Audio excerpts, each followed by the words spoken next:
आप तो वकील भी हैं, उसी हिसाब से जवाब दूंगा। हाँ दीजिए ना।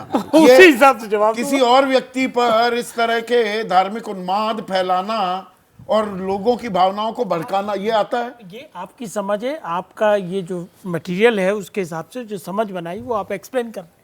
अब इसका दूसरा पक्ष देखिए। अच्छा, एफआईआर दर्ज हो जाए तो पुलिस क्या अरे, करेगी? सीधा बिठा लेगी ना थाने में। संदर्भ तो समझिए। संदर्भ क्या है इसका? हाँ, समझाइए। संदर्भ ये है कि 14 साल की हिंदू बच्ची, हिंदू अब ये हिंदू मुसलमान, हाँ वही जानबूझ के कह रहा हूं। मैं ये बात मैं चाह रहा था आप लेकर आए, बहुत अच्छा किया। बताइए बताइए। उसके साथ 3 लोग रेप करते, बलात्कार करते, ट्यूशन पढ़ के घर आ रही थी।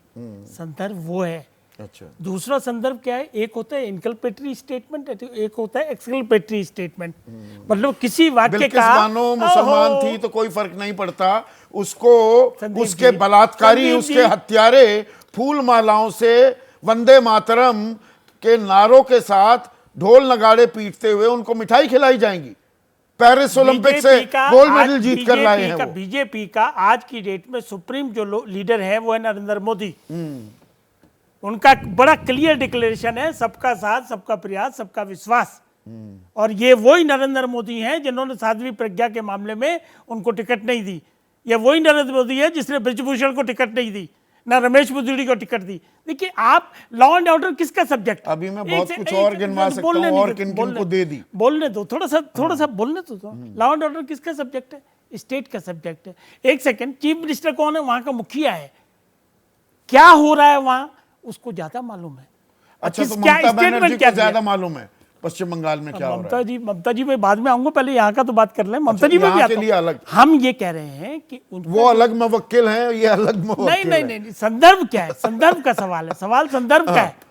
देखिए, कोई भी आदमी इस बात से सहमत नहीं होगा कि क्राइम बढ़ता जाए। अगर होगा सहमत, बिल्कुल नहीं होगा। वही मैं कह रहा हूं। और अगर ये डेमोग्राफी वहां की बदली जा रही है तो उस पर चीफ मिनिस्टर का चिंतित होना स्वाभाविक है। चीफ मिनिस्टर कहेगा मैं एक का ही पक्ष लूंगा। मैं भी कहूंगा। मिनिस्टर 1 महीने पहले कहेगा सब्जियों के दाम बढ़ गए तो ये मियां मुसलमानों ने बढ़ा दिए, ये जनसंख्या बढ़ रही है, मियां मुसलमान ही बढ़ा रहे हैं। मेरी भी तो सुनो, मैं भी लूंगा। अगर एक साइड रेपिस्ट खड़ा है और एक साइड शरीफ आदमी खड़ा है तो मैं शरीफ आदमी का पक्ष लूंगा। तो बिल्किस बानों में किसका पक्ष लोगे? यही स्थिति है। बिल्किस बानों में किसका पक्ष लोगे? आपने बड़ा कन्वीनियंटली 14 साल हिंदू बच्चे। आप एक सेकंड सुनो ना, यहीं कन्फाइन करो ना। आगे आगे क्यों भाग रहे हो? क्यों नहीं? समग्र में इस स्टेटमेंट में एक होलिस्टिक व्यू लेनी पड़ेगी ना। होलिस्टिक लोगे तो होलिस्टिक में ये है कि अगर किसी की स्टेटमेंट आती है और अगर वो संविधान के कोई मायने नहीं, बिल्कुल मायने है, बिल्कुल मायने है। अभी उसने चीफ मिनिस्टर ने 2 लाख रुपए की एक योजना निकाली, समग्र योजना। क्या उसमें मुस्लिम छांट दिए उसने? क्या अच्छा, या वो छांट सकता है क्या मुस्लिम? Answer is no.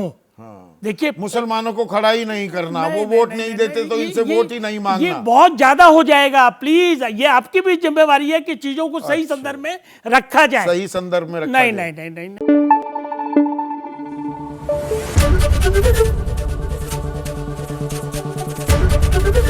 ABP news आपको रखे आगे।